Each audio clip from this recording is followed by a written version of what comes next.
Nos próximos episódios de Meu Pecado, Carmelo fica violento, pega a moça pelo braço e a atira para fora de seu quarto.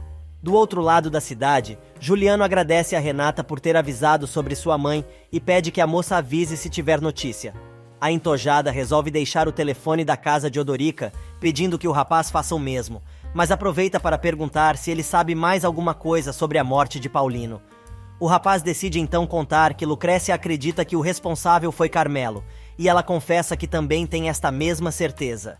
Juliano volta para casa e pergunta ao pai o que vão fazer para encontrar Justina, mas o professor responde que acha que a ex desapareceu com a intenção de chantageá-los, pois os dois se encontraram em um restaurante próximo ao trabalho de Irene na noite anterior. Rodolfo conta ainda que Justina foi armar um escândalo, se dizendo inconformada com o namoro dele. O professor deixa claro que a mãe de Juliano não faz mais parte de sua vida e vai trabalhar, pedindo que o filho avise se souber alguma coisa. Alguns momentos mais tarde, parecendo um urubu, Rosário chega em casa em silêncio absoluto, apesar de Delfina insistir em perguntar onde está Lucrécia. Ela entra chorando no quarto, pega a fotinha do marido, atira no chão, rasga tudo e pergunta por que ele colocou Josué no testamento. Na cidade, o mocinho encontra a Branquinha e pergunta se ela já sabe quando Matias será transferido. A moça diz que ainda não sabem e o rapaz estranha a demora, mas diz que não quer que o sacerdote vá embora. Branquinha aproveita para perguntar por que ele foi procurá-la alguns dias atrás e o rapaz explica que queria pedir desculpas pela função com Renata. Só que Branca acha que ele não tem por que se desculpar, pois o problema foi com a Sensal e ela apenas disse umas verdades para a Naja desbotada, na frente dele. O rapaz se diverte com o jeito da garota, mas quer saber por que ela fez questão que ele soubesse de tudo. Meio sem jeito, Branquinha responde que gosta muito dele e fica com muita raiva quando vê uma melhor tentando enrolar ele, dando uma de inocente. Josué diz que Renata só conseguiu enrolar ele um pouquinho e revela que não tem mais nada a ver com a entojada. A sobrinha do padre adora a notícia, mas se controla dando um sorriso amarelo e dando uma desculpa. Mas Josué resolve dizer que vai à noite na casa paroquial falar com Matias. A moça não perde tempo e convida o ex-noviço para jantar. Pintou um clima. E por falar em encalhada, adivinhem que está na delegacia armando o maior barraco. Exatamente. Renatinha, que quer saber se os investigadores já prenderam Carmelo Souza. O policial explica que não existem razões para deter o rapaz, pois ele mesmo se apresentou para dar depoimento e pode provar que, na noite do incêndio, estava em casa. Mas a sobrinha de Paulino insiste e revela que, se quem testemunhou sobre o álibi de Carmelo foi sua empregada, o que ela disse não vale nada, pois ela faria qualquer coisa para acobertar o patrão. Além disso, ela lembra que ele pode ter contratado alguém para fazer o serviço. Um dos investigadores explica que esta hipótese não está descartada. De repente, Renata se lembra que falou com Carmelo na noite do incêndio, mas não sabe se ele estava em casa, pois o chamou no celular. Porém, se lembra claramente que o pegajoso a confundiu com outra pessoa, pois estava esperando a ligação de alguém chamado Simão. Ela diz ainda que quando Carmelo atendeu o telefone, disse algo como: "E aí, Simão, já terminou?" Na capital, Lorena não quer saber de se levantar e expulsa a empregada que foi se oferecer para levar o café da manhã. Porém, antes de sair, Marcelina entrega um envelope que trouxeram do escritório de Ernesto. Ela abre o envelope, mas não entende nada. Atira tudo no chão e volta para o seu travesseiro. Em São Pedro, Juliano continua tentando localizar Justina por telefone. Josué chega e fica sabendo que a mãe está desaparecida desde a noite anterior, explicando que já ligou para todo mundo, mas sem sucesso. Josué conta que foi ao cartório para a leitura do testamento de Paulino, pois é um de seus herdeiros, mas não sabe o que ele deixou, pois não ficou para averiguar. Horas mais tarde, Lucrécia chega em casa e vai ver a mãe. Rosário pergunta se a filha foi ali para contar o que Paulino deixou para o bastardo, mas a moça diz que Josué abriu mão de tudo. A mulher não acredita, mas Lucrécia diz que o rapaz não se interessa por nada de sua família. Mas a mulher está disposta a anular o testamento de qualquer jeito. Porém, descobre que Paulino não a deixou com uma mão na frente e outra atrás. Sem acreditar no que acabou de ouvir, ela pega a cópia do testamento e rasga em 1000 pedacinhos, atirando tudo no chão. E neste meio tempo, Carmelo chega em casa para bater o ponto no barzinho do escritório. Ele percebe que a gaveta do dinheiro está destrancada e, quando abre, tem a grata surpresa de saber que o dinheiro sumiu. Ele tem certeza de que foi a irmã quem pegou a grana e vai até o quarto dela revirar tudo. Botando fogo pelas ventas, ele destrói todo o ambiente, mas não acha nada. Enquanto isso, na Alamos, Terezinha continua seu trabalho com a reforma da casa da fazenda e está inspecionando a pintura. Ela sobe na escada e mostra onde precisa de mais uma demão, mandando o funcionário arrumar a falha. Com um penteado novo, Manuel chega cheio de amor para dar. Ele percebe que a reforma está quase pronta, mas a mocinha diz que ainda faltam uns detalhes. Manuel diz que precisa voltar ao trabalho, mas avisa que volta mais tarde para buscá-la.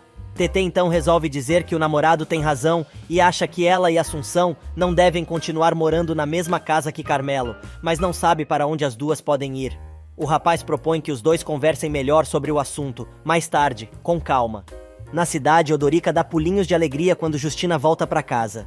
Ele quer saber onde ela estava, mas a resposta foi que ela estava por aí, e a mulher avisa que é só isso que tem a dizer. Ela vai para o quarto e começa a arrumar suas coisas. O advogado pergunta o que ela está fazendo, mas a jararaca diz na cara do amante: "Vou me mandar daqui porque não suporto viver nesta casa. Não suporto a sua presença. Os seus beijos me dão nojo, e os seus carinhos me causam repulsa. Eu não te tolero nem por mais um minuto." Odorica fica furioso e levanta a mão para dar um bofetão na mulher, mandando-a calar a boca. Mas se controla e manda ela ir embora de uma vez. Sozinho na sala, ele chora como um bebê. Enquanto isso, Assunção vai encontrar Matias na praça da cidade, que está apavorado segurando as coisas que ela lhe deu. O padre atira o pacote no colo da mulher e manda ela fazer o que tem que fazer. Neste meio tempo, na Alamos, Tetê diz a Carmelo que acha muito bom ele ter aparecido, pois o estava esperando há muitas horas. O pegajoso quer saber onde ela escondeu o dinheiro que estava na gaveta, mas ela diz que aquela grana é dela e que a casa que está sendo vendida também é dela. Carmelo tenta argumentar que quando o imóvel for vendido, ela vai receber sua parte e terá que devolver o que pegou. Mas Terezinha grita e diz que não vai devolver nada, pois durante anos ele a fez de boba e esbanjou o dinheiro que o pai deixou. Portanto, é justo que ela fique com uma parte do que ele andou roubando. Quicando num pé só e com um ódio mortal, Carmelo diz que não vai discutir com a irmã e começa a sacudir a escada, mandando-a devolver o dinheiro que roubou. Ele acaba derrubando a menina, que cai e fica desacordada. Não deixe as dores nas articulações atrapalharem mais a sua vida. Clique no link da descrição e descubra como. Não deixe as dores nas articulações atrapalharem mais a sua... Carmelo vai até a Alamos cobrar de Tetê o dinheiro que a moça pegou da gaveta de seu escritório. Os dois discutem e ela diz que não vai devolver nada ao irmão, pois durante anos ele a fez de boba e torrou toda a fortuna que Ramiro deixou. E por isso, é mais do que justo que ela fique com um pouco do que ele tem roubado. A mocinha sobe na escada para continuar com seu trabalho, mas o pegajoso começa a balançar a irmã, que fica apavorada. O sujeito grita para ela devolver o dinheiro e a balança cada vez mais forte até que a escada cai e Tetê fica desacordada. Desesperado, o idiota percebe a merda que fez e tenta acordar a irmã, mas ela continua inconsciente. Ele enlouquece de vez. Se batendo pelas paredes da casa, Carmelo grita desesperado: "Você não, Terezinha, você não!" Mas o covarde resolve ir embora e deixar a menina sem nenhuma assistência. Enquanto isso, na casa do Souza, Matilde está desorientada escondendo as provas do crime de Carmelo, quando batem a porta insistentemente. É a polícia procurando pelo rapaz, mas a empregada reafirma que, na noite do incêndio, ele estava em casa. Porém, os policiais explicam que estão ali por outro motivo e querem saber se ela conhece um tal de Simão. Assunção titubeia e o investigador resolve lembrá-la que seu silêncio pode fazê-los acreditar que ela está encobrindo Carmelo. A mulher solta a língua e conta que há alguns dias, um senhor com este nome foi procurar seu patrão, dizendo que era parente de Fidel. Agora os policiais tentam descobrir o sobrenome do sujeito, mas a empregada conta que não se lembra. Do outro lado da cidade, Rodolfo vai procurar Irene em casa. Ele está preocupado, pois soube que a namorada não foi trabalhar. A moça conta que quando chegou em casa na noite anterior, topou com Simão, que estava com sua filha, e ameaçou tirar Rosa dela, se não voltasse a morar com ele. O professor lembra que Irene tem a guarda definitiva da filha e precisa reconstruir sua vida. Mas Irene está com muito medo de que o bandido leve a garota à força. Enquanto isso, na casa de Odorica, Renata pergunta se Justina deu notícias. O homem conta que a mulher foi embora e bota Renata para correr, colocando toda a culpa na moça pelo fim de seu relacionamento. Porém, como Renatinha não é de ficar quieta, ela joga na cara do advogado que Justina se mandou porque se arrependeu de ter ido morar com ele, pois tinha nojo do sujeito. Ele se irrita, manda a moça calar a boca e coloca ela porta fora, só com a roupa do corpo. Segundos depois, Justina chega em casa de mala e cuia, como se nada tivesse acontecido, e diz aos filhos que chegou para ficar. Juliano diz que ela não pode morar ali, mas a maluca conta que Rodolfo lhe deu a casa e não entende por que não pode ficar. Com toda a paciência, Juliano desenha a situação para a mãe, tentando fazer ela entender que o divórcio ainda não acabou e Rodolfo continua morando ali. Ela desafia o filho e pergunta se ele vai expulsá-la a pontapés. Quando vê que o rapaz não vai fazer nada, ela junta seus cacarecos e vaza para o quarto do casal. Neste meio tempo, Branquinha pergunta a Lucrécia se o pagamento a Carmelo será feito como de costume. Mas a moça diz que para aquele desgraçado não vai mais nenhum centavo da fazenda. A moça acaba pedindo desculpas pela forma como respondeu para a amiga, mas se justifica que se enche de ódio toda vez que ouve o nome do pegajoso. A sobrinha do padre revela que, a cada dia, se convence mais do cafajeste que é Carmelo e deixa escapar que agradece a Deus que seu filho não tenha vingado. Lucrécia não entende muito bem, e a moça decide contar tudo o que aconteceu entre ela e o pegajoso, inclusive sobre seu acidente, dizendo que sentia muita vergonha, principalmente por causa da fofoca que fizeram sobre Matias. Algumas horas mais tarde, Carmelo chega em casa, e Assunção tenta contar que a polícia foi procurar por ele. Mas o louco passa reto, se tranca no escritório e entorna uma garrafa de bebida no bico, perguntando a si mesmo o que ele fez. Olhando para o alto, ele pede perdão à irmã e começa a se esbofetear, sozinho. E Juliano resolve dar uma passadinha no pomar da Álamos para avisar a Manuel que ele e Josué vão começar a pegar junto no batente da lavoura e quer saber como está indo a reforma da casa. Cheio de orgulho, Manuel abre um sorrisão e diz que está tudo indo muito bem e que o amigo não tem ideia do que Tetê fez. Juliano está louco para dar uma olhada e Manuel diz que os dois podem ir juntos, pois assim ele aproveita e busca a namorada.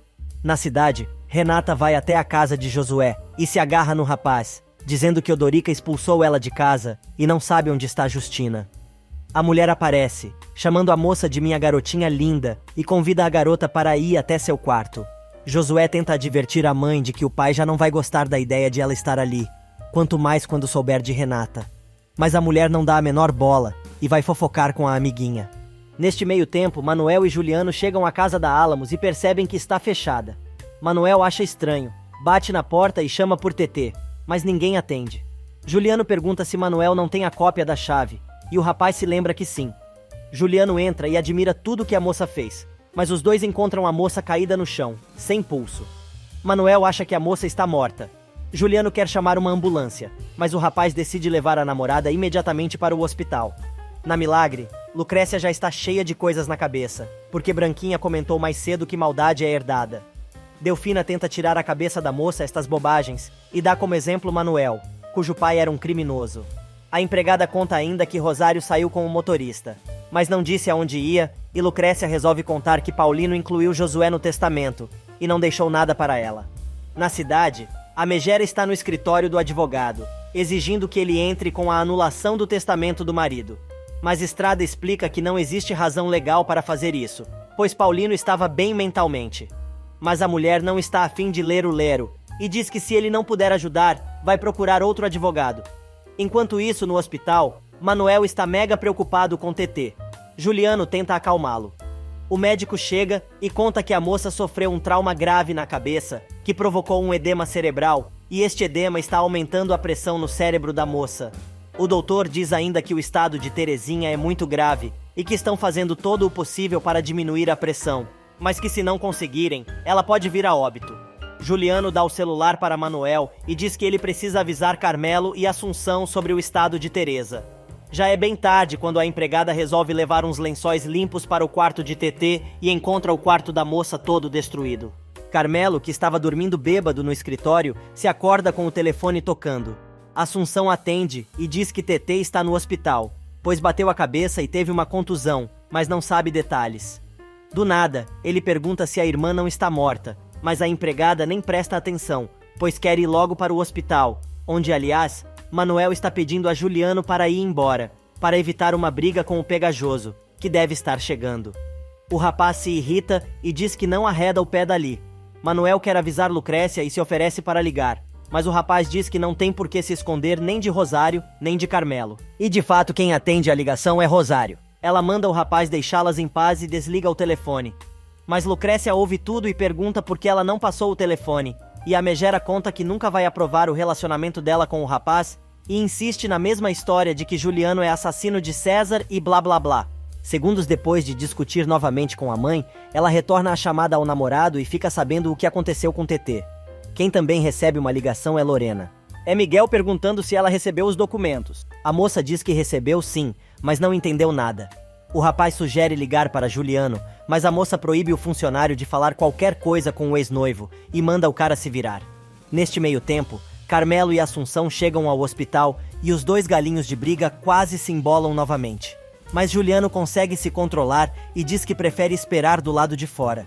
Manuel então explica que a moça está na UTI e que os médicos estão fazendo de tudo para diminuir a pressão no cérebro da moça, causado pelo edema. Carmelo quer saber se a irmã falou alguma coisa ou disse o que aconteceu. O rapaz explica que quando ele e o amigo a encontraram na casa da Alamos, ela já estava inconsciente. Manuel conta que aparentemente a moça caiu de uma escada e bateu a cabeça. Carmelo resolve ver com os médicos se pode entrar para ver a irmã. O que será que este infeliz vai fazer agora? Mas agora o pau vai comer é em outro canto de São Pedro. É que Rodolfo resolveu levar Irene e Rosa para morar com ele, dizendo que tem certeza de que os filhos não vão se importar. Mal sabe ele que Justina já fez aquisição da cama e do antigo quarto do casal. E Josué fica na maior saia justa. Depois que desliga a chamada de Juliano, quando ficou sabendo sobre o estado de TT, agora o garoto vai ter que lidar com a situação em casa. Todo animado, Rodolfo diz que a namorada e a filha vão passar uns dias com eles, na casa, mas com um sorriso amarelo, Josué diz que isto é muito bom e pede para falar com o pai a sós. Num cantinho da sala, o garoto conta que Justina está toda instalada no quarto dele, junto com uma convidada. Educadamente, ele diz à namorada que já volta. Quando entra no quarto, o professor dá de cara com Renata, que diz que a mulher está no banho. Ele chama a doida várias vezes, mas ela não abre, e a Sensal resolve dar palpite na conversa do casal. Indignado, Rodolfo pergunta o que as duas estão fazendo ali, e a moça responde que obviamente elas se mudaram para a residência. Mas o homem está de poucos amigos, e diz que tem certeza de que Odorica as botou para correr, pois descobriu o tipo de mulher que sua ex é. Quando Rodolfo volta para casa, se dá conta que Irene e a filha foram embora, por causa da situação. Josué quer saber o que a mãe falou sobre isso, mas o professor não responde e sai atrás da namorada. Enquanto isso, Carmelo consegue entrar na UTI para ver TT, que está entubada e desacordada. Desesperado, ele se ajoelha ao lado da cama da moça e implora por seu perdão, jurando pela memória da mãe que nunca quis machucá-la. Chorando muito, ele se agarra às pernas da moça, que acorda e percebe que o irmão está lá. TT fica apavorada, mas não consegue gritar.